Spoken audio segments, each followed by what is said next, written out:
Pernahkah terbayang ada 50 orang paling tajir melintir di Republik ini yang hartanya tak habis 7 turunan? Nama-nama mereka rutin tercatat di majalah Forbes. Harta mereka menggunung, langit seolah milik mereka sendiri. Di sisi lain, ada 55 juta rakyat yang juga di Republik ini kakinya berdebu, tangannya kasar karena pacul atau jaring. Keringat jatuh ke tanah setiap hari hanya untuk memastikan dapur mereka tetap berasap. Riset terbaru dari Celios membenturkan dua kenyataan itu. Hasilnya, sebuah paradok yang menyakitkan.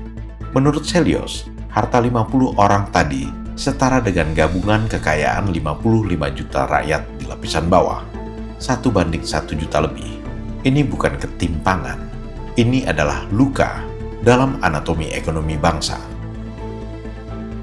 Selama ini, konsep trickle-down effect kerap masuk ke telinga. Katanya, biarkan yang di atas kaya raya, nanti kemakmuran akan menetes ke bawah. Tapi apa yang terjadi? Tetesan itu tak pernah sampai ke tanah desa yang retak-retak, menguap di tengah jalan, membeku jadi beton-beton pencakar langit.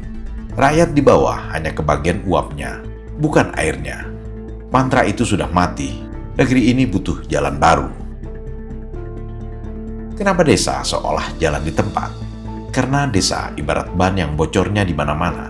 Uang bantuan masuk ke desa, triliunan, tapi uang itu hanya mampir untuk cuci muka. Sore harinya, uang itu terbang kembali ke kota. Habis untuk beli pupuk dari pabrik raksasa, habis untuk benih dari korporasi global. Bahkan uang belanja ibu-ibu desa terserap ke retail-retail modern milik segelintir elit. Desa hanya jadi lalu lintas uang, tak ada yang mengendap. Margin keuntungan, daging ekonomi itu selalu dibawa lari ke pusat, kembali lagi ke kantong 50 orang tersebut. Disinilah Prabowonomics hadir, bukan dengan janji muluk, tapi dengan satu keberanian, membalik logika. Jangan lagi tunggu tetesan dari langit Jakarta, tapi harus bangun sumur di halaman rumah sendiri. Di desa, kelurahan, apa senjatanya? Koperasi Desa Kelurahan Merah Putih atau KDKMP. Ini bukan koperasi papan nama, ini adalah holding rakyat. Satu desa, satu benteng ekonomi. KDKMP hadir bukan sekedar tempat menampung hasil tani. Ia memotong jalan yang terlalu panjang, dari sawah ke pasar, dari petani ke dapur rakyat. Selama ini, yang panjang bukan hanya rantai distribusi, tapi juga penderitaan. Harga petani jatuh, harga di pasar justru naik. Yang untung seringkali bukan yang menanam, tapi yang berdiri di tengah. Disitulah KDKMP masuk. Ia memutus kelokan yang tak perlu. Harga pun menjadi adil dan masuk akal. Subsidi BUMN pun tak lagi salah alamat. Yang berhak mendapatkan haknya. Tapi urusannya bukan cuma beras dan pupuk. Produk UMKM juga diberi panggung. Warung kecil, pengrajin rumahan, atau pedagang di desa tidak lagi berdiri sendirian. Ekonomi rakyat memang seharusnya begitu. Uang berputar di kampung sendiri.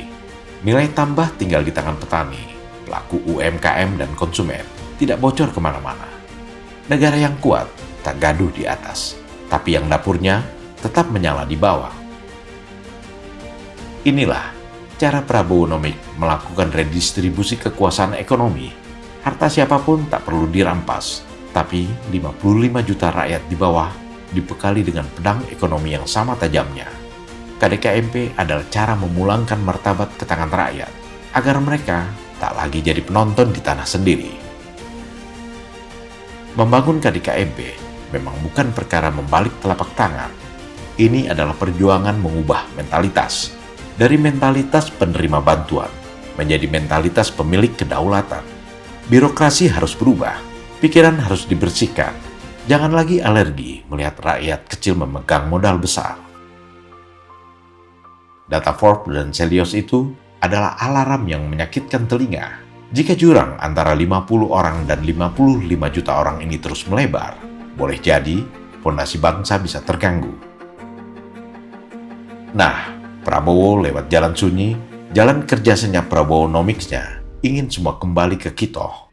Kembali ke pasal 33 Undang-Undang Dasar 45. bahwa ekonomi adalah usaha bersama, bukan pesta segelintir orang di atas penderitaan jutaan lainnya.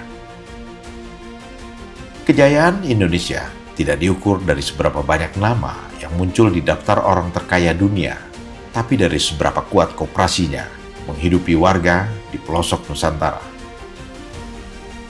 Sudah saatnya ekonomi pulang ke rumahnya di desa. Sudah saatnya langit Indonesia tidak hanya dinikmati dari jendela jet pribadi, tapi dirasakan sejuknya oleh mereka yang sedang memandang ufuk di pematang sawah. Karena kedaulatan ekonomi adalah harga mati.